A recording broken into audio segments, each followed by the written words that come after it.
Welcome to the Deep Dive.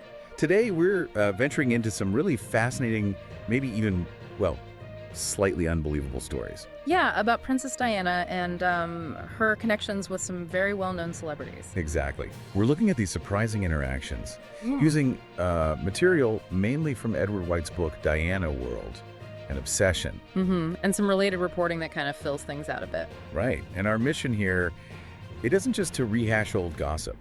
No, definitely not. We want to explore maybe some lesser-known aspects of Diana's life and the interesting ways she sort of navigated the whole pop culture world. And we're focusing on two pretty remarkable claims today. Yeah, first, this alleged near fight between Sylvester Stallone and Richard Gere. Over Diana. Yeah. At Elton John's house, no less. Exactly. And second, this incredible story about a secret night out with Freddie Mercury. Okay, sounds like quite the mix. Let's dive straight into that first one, the Hollywood rivalry story. Right. So Diana World talks about this incident, but the original source is actually Elton John's autobiography, Me. Okay. Or rather, it's recounted by his husband, David Furnish, in the book. And White picks up on that account. It supposedly happened at Elton's place in the 90s. Gotcha. So Furnish is the eyewitness, essentially. And the claim is, yeah, Stallone and Richard Gere almost got physical, fighting over Diana. Just sounds so dramatic, like something out of a movie itself. It really does. You've got these huge movie stars apparently, vying for the attention of royalty. The story suggests Stallone came there specifically intending to... To pick up Diana, is that the phrase used? That's the phrase, yeah. It says a lot about her magnetism, I suppose. It really does. So the scene is Richard Gere and Diana are sitting by the fireplace having this deep chat. Engrossed in conversation.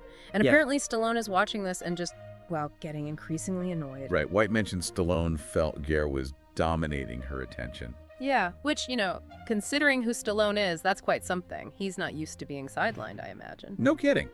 It really paints a picture of Diana's allure, doesn't it? Definitely.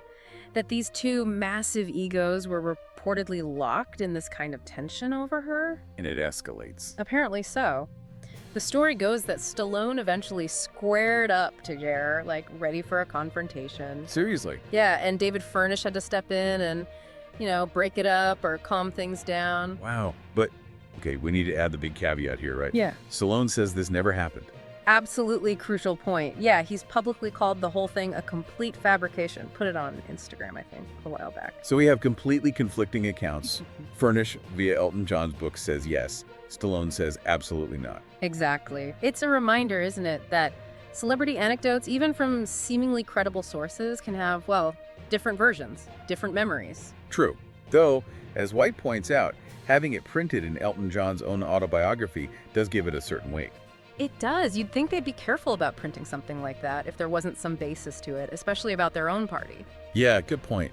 And it also frames Diana's life at that moment, doesn't it? This Yeah. was post-separation from Charles. Right. 1992, they separated. Divorce wasn't final till 96. So she's navigating this new kind of public and maybe private life. And clearly attracting a lot of attention.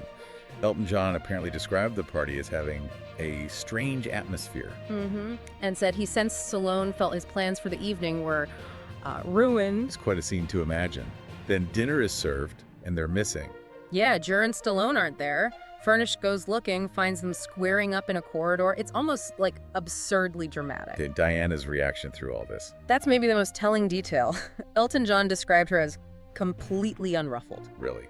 Just cool as a cucumber while two movie stars nearly brawl over her. Apparently so. It suggests maybe a kind of remarkable composure, or perhaps she was just used to that level of intensity around her.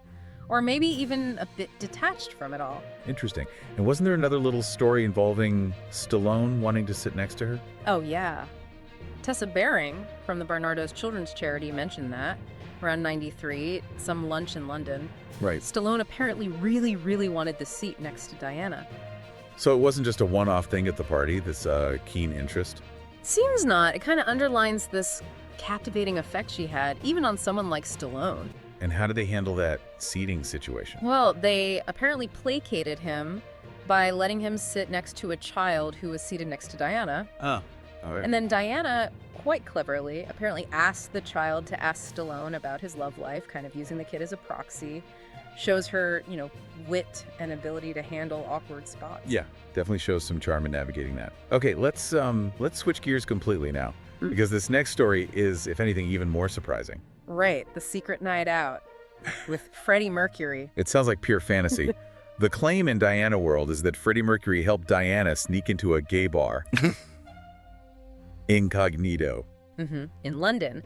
Later identified through Cleo Rocos's memoirs as the Royal Vauxhall Tavern. Okay, so why?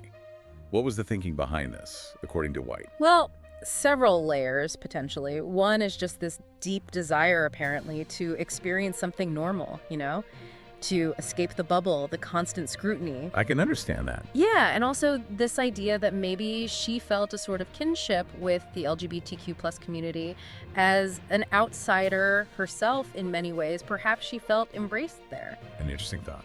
And then, there's definitely the element of pure thrill-seeking. The risk involved. And the disguise was key, obviously. How did that work? Oh, it was apparently quite something. They dressed her in male drag, camouflage army jacket, hair tucked up into a leather cap, dark aviator sunglasses. Wow. Who organized this? The plan was apparently cooked up with help from the comedian Kenny Everett, and Cleo Rocos was there too. Cleo Rocos, right. And she wrote about this. Yeah, in her memoirs, she recalls Kenny Everett initially saying, this place is not for you. It's full of hairy gay men. Huh. But Diana insisted. She did. She wanted to go. So they put the disguise together, and Rocos apparently thought, well, maybe Diana could pass for an eccentrically dressed gay male model. That is audacious. Yeah. Trying to disguise literally one of the most famous women on the planet. It really is. And the incredible part, they apparently pulled it off. Nobody recognized her. No way. In the bar, nobody had a clue. That's the story. Which says a lot about the disguise, maybe, or just how unlikely it was for anyone to even imagine seeing her there. What was the experience like, according to Rocos? She described it as fabulously outrageous and so bizarrely exciting. Just this feeling of getting away with something huge. How long did they stay? Was it a whole night out? No, actually, that's maybe the surprising part. They just stayed for one drink. One drink. All that effort, all that risk for one drink. Then she was whisked back to Kensington Palace. Everett got his clothes back the next day. It's so fleeting. Why take such a massive risk for such a short time, do you think? That's a really good question. Maybe it wasn't about the duration. Maybe it was just about proving she could do it. That brief moment of anonymity. Yeah, that sense of freedom, however brief. It suggests a really powerful longing for something, real and outside her designated role. White makes an interesting point, too, connecting it maybe to her wider pattern of risk-taking. He calls her engagement at 19 a pretty gigantic gamble in itself. That's true. So this night could be seen as another example of her pushing boundaries. Exactly. Pushing boundaries, seeking authentic moments, and choosing a gay bar specifically. It does hint at seeking connection in a space outside the, traditional establishment norms she lived within. So looking at both these stories together, the Hollywood near brawl and the secret night out, they're so different. Totally different ends of the spectrum, almost. One is about the intense focus on her, the effect she had on others' egos. The other is about her actively trying to escape focus, to blend in. It really shows how complex she was. You can't easily pin her down. Absolutely, and that feeds into what the book calls the Diana effect, right? This enduring fascination, the way she just captivated people and continues to impact pop culture. These stories just add more layers to that. Definitely. Which kind of leads us to a final thought for you, the listener, to mull over. Yeah, what do these incredibly different episodes, the sort of high-stakes celebrity drama versus the quest for anonymity in a London bar, what do they really reveal? What do they tell us about the pressures of fame, about constructing an identity, about that fundamental human need, maybe, for connection beyond prescribed roles? Could these seemingly random, contrasting moments actually give us a clearer glimpse into Diana's own search? Her search for something like normalcy, for genuine experiences within, let's face it, the incredibly extraordinary circumstances of her life. Something to think about after this deep dive.